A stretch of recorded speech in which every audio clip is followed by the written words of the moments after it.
I'm Caroline Skinner. I'm based at the African Centre for Cities at the University of Cape Town, but I also work for the global network, Women in Informal Employment, Globalizing and Organising. And today I'm going to talk to you about the informal economy. The notion of the informal economy or the term of informal sector, was first coined by Professor Keith Hart in the late 1960s. And since then, there's been a lot of, let's be honest, quite boring debate about what exactly the informal economy is. And what's nice is actually now there are international norms. It's really driven by the International Labour Organization, and it puts some of these debates to rest. And it also allows us to get country comparable statistics and therefore monitor changes over time. So these statistics are quite important. The agreed norm is that informal work is work that lacks basic social protections. A written contract, paid leave, pension. So those kind of things that protect you in your life cycle. It also includes workers in the formal sector who don't have these protections, but particularly in the African continent, it's largely made up of people in the informal sector. So these are small-scale firms, normally less than 5 employees, that aren't registered for national tax. How big is it? So the first global statistics were released in 2018, and it showed us that 61% of the world's workers, representing 2 billion people, are informally employed. So when the first set of debates came out about the informal economy, informal sector, it was assumed that with development, the informal economy would go away. And I think these statistics show that actually the complete opposite is true, that if anything, informal is normal. So if we look at the developing world, these statistics go up to 90% of workers that are informally employed. There's a very strong gendered component to this. So most women who work, particularly in the developing world, are informally employed. And on average, earnings are substantially less than their male counterparts. And this is consistently proved across the data over time. So COVID-19 and informal workers in general and women in particular were disproportionately hard hit. So in South Africa, the country that I know best, statistics show that over 1 million people lost their jobs in 2020 alone. So the COVID period also did spotlight the essential services informal workers provide in healthcare, in the transport system, in the food security space. But it also highlighted the importance of basic infrastructure. So there were two kind of visibility gains that were made over the COVID period.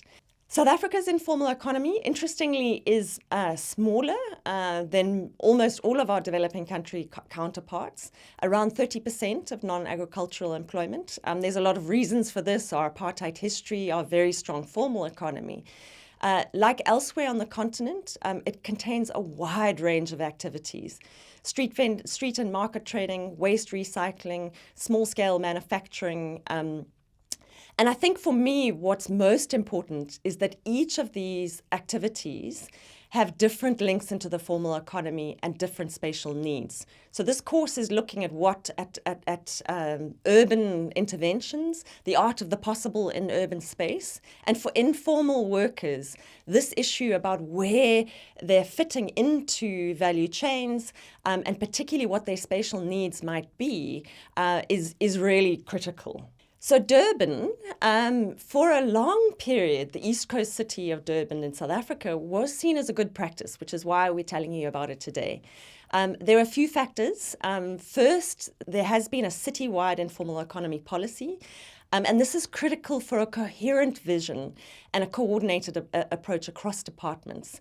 So many local authority departments, if it's health, if it's police, if it's local economic development, all shape the environment for informal workers.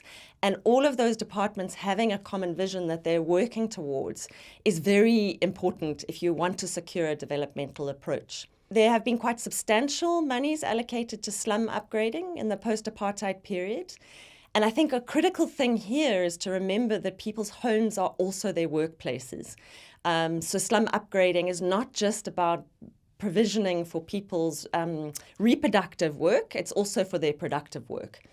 But also there were some interesting developments or interventions for informal traders, and informal retail is a key component of the informal economy. And it was particularly around infrastructure.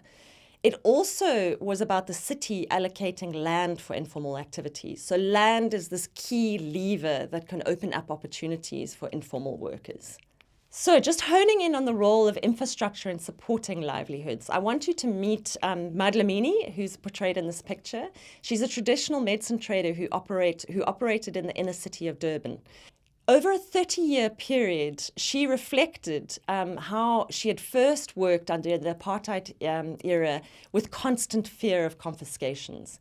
So my work takes me around the African continent, and I see that vendors across the continent are very much in this position and what devastating livelihood implications it has.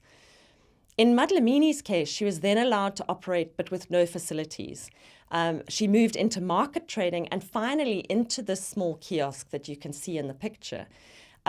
With each step of greater security and infrastructure, her income increased, and she was allowed to take the kind of risks that many formal businesses take to grow her business. I calculated at one point that there was about 30,000 rands worth of stock in this kiosk.